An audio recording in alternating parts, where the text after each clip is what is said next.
Night 1 or night 2, it doesn't matter because WWE are giving us the big FU. Welcome back, guys, to Fog Wrestling, Wrestlemania 41 Saturday, Wrestlemania 41 Sunday. Which show is going to be better?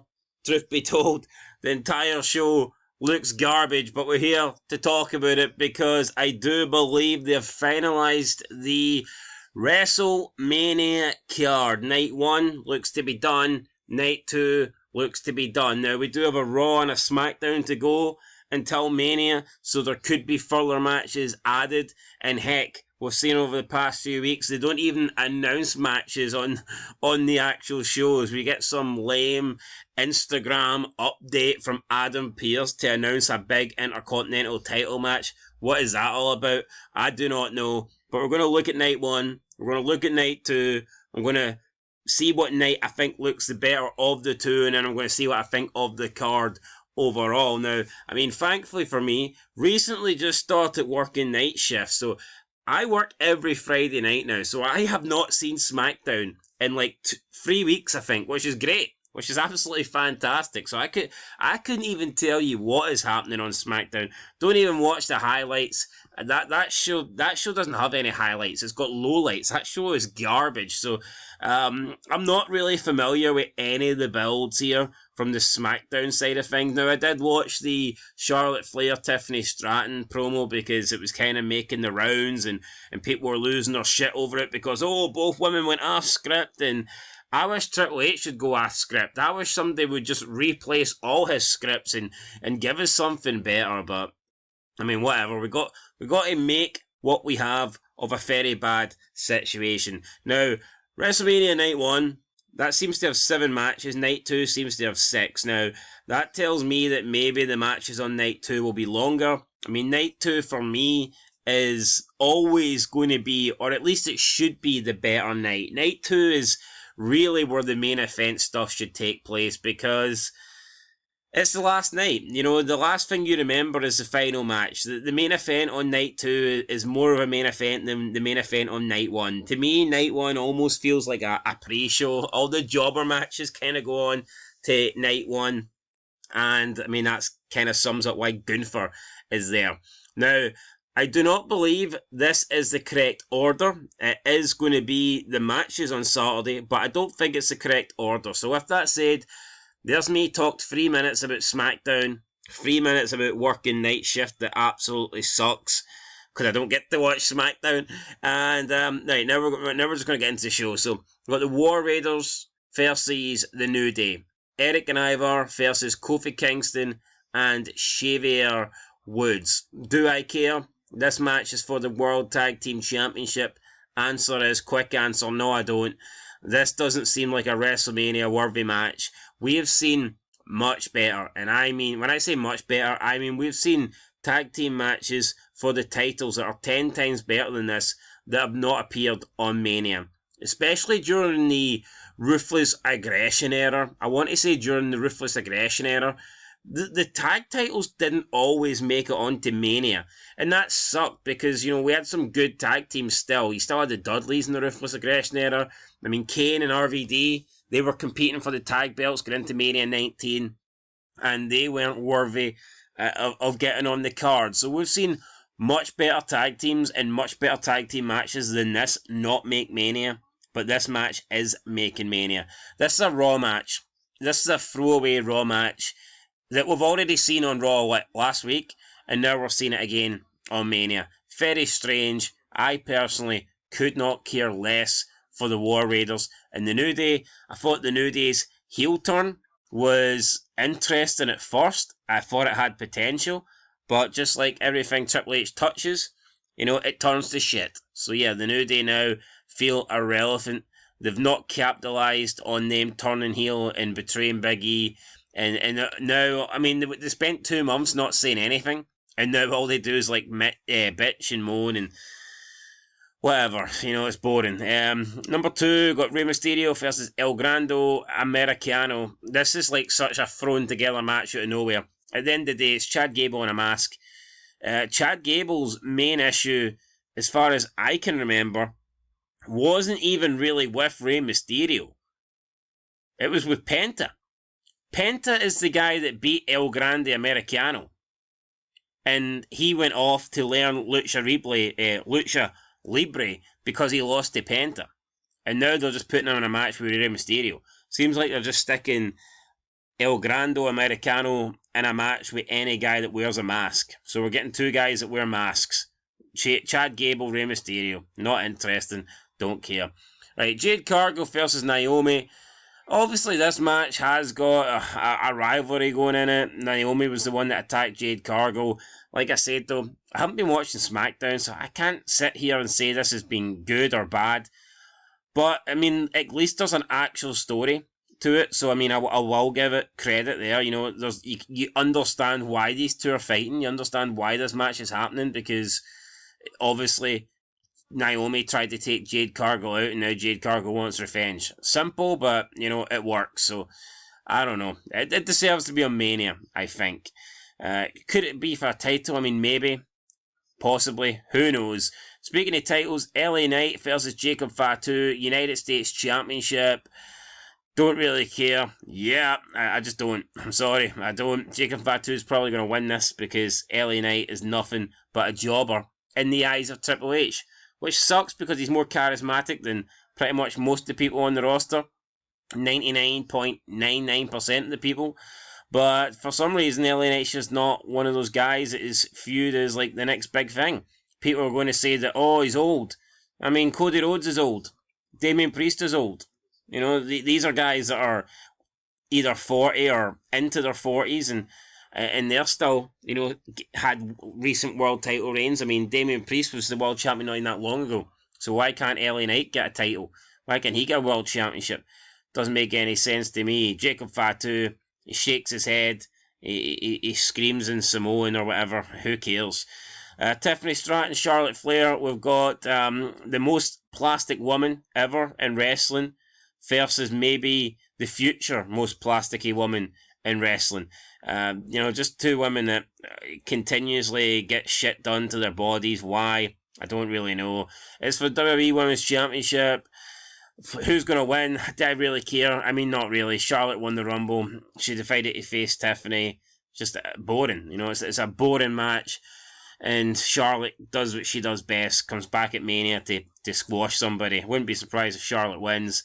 Again, not interested in that. Gunther versus Jey Uso. Similar to the previous match, Jey Uso won the Royal Rumble. Pretty ironic here that both Royal Rumble winners are, you know, on night one, and neither's the main event. And night one is like the lesser of the two pay-per-views, so, or the two nights. So, I mean, yeah, winning the Royal Rumble now doesn't really mean shit. And how long is it going to be until, like, the winner of the Royal Rumble doesn't even get a world title shot? I wouldn't be surprised if they trade it for like a mid-card title or something like that. The winner of the Royal Rumble gets a shot at the the 205 Live Championship, some shit like that down the line. I don't know, but yeah, Jey Uso, Gunther. I do not care for this. As much as I don't like Gunther as champion, I just honestly don't think that Jey Uso should be champion either. But either way, I can't imagine them giving it to Jey because I think that I think they'd want to have like a big yeet down, and I can imagine them wanting to do that and trying to get everybody going home positive. Well, I say go home, it's not the last match, but you know, I think they'll maybe try and want everybody hyped. But then again, maybe the fact it's not main eventing, they won't want to do that. I don't know. I'm not going to try and think and figure out what goes on inside Triple H's brain. I don't want to do that. Main event time, Roman Reigns, CM Punk, Seth Rollins. Yes, Paul Heyman will be with CM Punk. I do think that Paul Heyman will turn heel and align himself with Seth Rollins. Why do I think that? Because it just seems like the kind of predictable WWE thing to do. And I think that Seth Rollins, maybe freshening him up, maybe putting him with Paul Heyman. We've already seen Paul Heyman and CM Punk have a run back in 2012, 2013. We've already seen Paul Heyman be the wise man to Roman Reigns for like the past 4 years. That's stuff that we've already seen. I think that they might try and do something different with Seth Rollins. Seth Rollins did say that he's now owed a favour. Are they making it too predictable? I don't know. I mean, to be honest, I don't really care. But yeah, I think that Paul Heyman might side with Seth Rollins. Who knows? We'll have to wait and see. But there you go. There's night one, guys. Honestly, I'm not that impressed. It just does not look like a WrestleMania card. It really, really does not. I mean, it looks like Saturday Night Main Event or I don't know, Bash in Berlin or some shit like that. Doesn't look Mania worthy. Back in the day, this wouldn't even be good enough to get on Sunday Night Heat, and that's a fact. This wouldn't have even been on Sunday Night Heat. Right, night 2, only got 6 matches, but I think we've got the better matches. Liv Morgan and Raquel versus Bayley and Lyra Valkyria. Well, actually, I say better matches. I've just realised this entire pay-per-view sucks. There's not a lot on it. There's really not a lot on this shit. Tag titles, nobody cares. Intercontinental Women's Championship not being defended. And the Women's United States Championship not being defended either. So, just goes to show you what WWE think of those mid-card belts. I said it at the time, it was a mistake to bring both of those belts in. I stand by that. You know, that's all that's going to do is prevent women that aren't in the main event scene getting pushed into the main event scene. I guarantee. People are saying, oh no, that's going to propel women, that's going to give them more opportunities, that's going to allow women to win the mid-card belt and then go into the main. No, it's not, right? That is going to, the likes of Chelsea Green and the Lyra Valkyria, they're going to be stuck in that mid-card spot because they're not viewed as like top women capable of holding the top belt. And I think Chelsea Green's got a character. I think Chelsea Green's got potential. And I would have just put her in the main event scene. I would have just chucked her in the main event spotlight for the women's belt. But no, instead, you know, they bring out this mid-card belt that doesn't mean shit at the end of the day. And the women's roster is just not deep enough. There's not the depth for 2 mid-card titles either, and a set of tag team titles. It's an absolute joke, but obviously it's 2025, so we need to have like gender equality. So if the men have 10,000 belts, then the women need 10,000 belts. It really is a joke. AJ Styles, Logan Paul, another match I don't really care for. Losing my throat here, by the way, guys, but I am committed to talking about these matchups, these match cards. So here we go. Look, it'll be a good match because the phenomenal AJ Styles is in it, and Logan Paul always delivers. So look, this will be a decent match, but make no mistake about it, it is a fucking throwaway match. Just a throwaway match. Braun Breaker, Penta, Balor, Dominic, Fatal 4-Way, WWE Intercontinental Championship on the line. I'd like to see Braun Breaker move on to bigger and better things. This guy should be a main event talent competing for the World Championships. If that means he has to lose here, then so be it. And I think it's about time Dominic Mysterio got some gold back around his waist. And who knows, maybe we could see Dominic win the title and step up and be the leader of the Judgment Day. Is it time for Finn Balor to get his Irish arse, the line starts behind me? Is it time for him to get kicked out of the line? I mean, maybe Dominic can be the new leader of the Judgment Day. I don't know. Anyway, the former leader of the Judgment Day, Damian Priest, he's taking on Drew McIntyre in a Sin City street fight. Sin City, I'm not too sure why it's called that. Is that where Damian Priest is from? Is that some place in Puerto Rico? I don't know. I don't really care. Alright, so basically it's a street fight between 2 guys that are going nowhere. Damian Priest had the belt, lost the belt, didn't really do anything. Kenny got drafted to SmackDown after feuding with the Judgment Day for like 10 million years. Drew McIntyre has done nothing, feuded with Punk over a bracelet for about 10 years, said that he wanted to take Roman Reigns down. That's where his like bad luck started, and now he's got nothing to do with Roman Reigns. So yeah, this just feels like 2 guys that weren't going to be put in top spots, and they're like, well, since we've nothing big for you and we've nothing big for you, we'll just stick you both together. That's what it feels like to me. Bit cheap, bit lame, but there you go. McIntyre, Priest, Sin City street fight, enjoy. Io Sky, Bianca Belair, Rhea Ripley, triple threat match, WWE Women's World Championship. The fact that this one is taking place on night 2 is, I mean, is it weird? Because for me, night 2 is the real WrestleMania. So therefore, I'm surprised they maybe didn't put Charlotte Flair on that one. But I mean, out of the 2 matches, I think this will definitely be the better match. I think this is Is it more interesting? I mean, I wouldn't go that far, no, but I think that this might be the more interesting match for sure.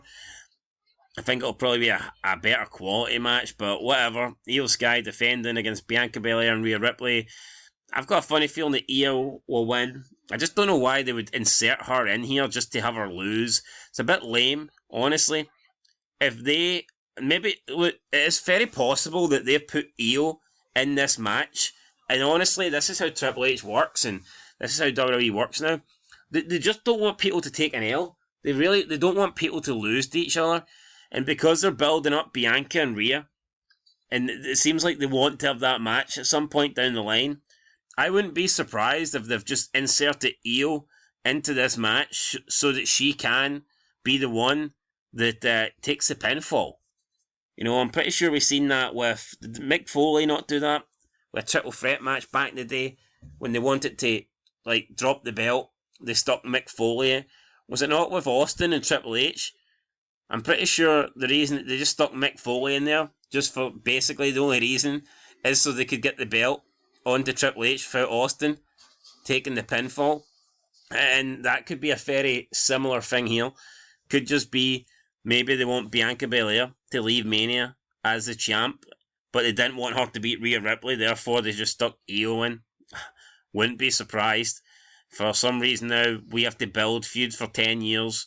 Triple H is afraid of people taking an L, taking a pinfall. I mean, does he not realise that every time these people appear on TV, they're taking L's because they fucking suck? How about that L, you big jobber, big nose jobber? Right, main event time, match 6. Cody Rhodes defending the Undisputed Championship against John Cena. Hollywood John, you can't see me right now. We literally cannot see him because he can't be bothered to show up. But he will show up on the final SmackDown before WrestleMania. This, for me, is the only match that is remotely worth watching. And it's purely just because of John. I mean, you could have put John against anybody, and I would be semi-interested. A, because it's John Cena, and B, because there's, history there. He can make history. He can become a 17th time world champion. So look, for me, this is the match everybody wants to see. This is the match that is worthy of main eventing night 2 of WrestleMania, and it will go on last. It will main event WrestleMania 41 Sunday night. So yeah, that to me it makes sense. And not going to give my predictions right now, but just going over the card there. So you've got night 2, 6 matches. That's what it is. And then we've got night 1, which is 7 matches. So what night do I think is better? I mean, honestly, I'm looking at them both, and I've just got to go with night 2 purely for the fact it's got Cody Rhodes versus John Cena. You can people are saying, well, why is Gunther and Jay not main eventing night 1? Because if Gunther and Jay didn't main event night, if Gunther and Jay main event at night 1, this triple threat match would probably be moved to night 2, because there's no way that Roman Reigns, Punk, and Seth Rollins is below Gunther and Jay. So I don't care if Mr. Yeetman won a Royal Rumble. Mr. Yeetman could win 10 Royal Rumbles. He's not a bigger deal than these three. So if Jay Uso and Gunther was going to main event night 1, to me that means you have to move the triple threat match to night 2. And if you move the triple threat match to night 2, then night 2 would just be so much better than night 1. Because for me, there's 2 matches that I think are interesting going into Mania. Cody Rhodes versus John Cena, and then to a lesser extent, the triple threat. So they almost have to have them on separate nights to just try and keep people interested. Because if you move that triple threat match to night 2 and you move one of the night 2 matches into night 1, then night 2 just becomes so superior to night 1. Just because it's got all the top guys on it. Arguably, I mean, if you look at the top 5, if you look at how WWE portray their stars, and if you look at like star power, and if you look at drawing ability, if you had to name who are the top 5 biggest male draws in WWE right now, you could certainly make a case that the 5 names you're mentioning, in no particular order, are Cody Rhodes, John Cena, Roman Reigns, CM Punk, and Seth Rollins. That you can certainly make that claim. So if they had all those 5 guys on night 2 and none of them on night 1, then night 1 would look like shit. It really would look like shit. So, yeah, I'm not surprised I've done that. Anyway, guys, there's a breakdown of these nights. I will be here. I'll be watching both of them, reacting to both of them. Night 1 and night 2. No night shift for me. I'll be doing night shift on Wrestlemania. So there you go, Triple H. I'm working for you, buddy. Working for free. Saturday night, Sunday night. Join us on the Fog Wrestling channel. Also got 25 Reasons, WrestleMania week season coming up. Cody Rhodes starts tonight, and then we've got 6 more feds for the rest of the week. But until then, guys, thanks for watching. Been Fog Wrestling. Peace.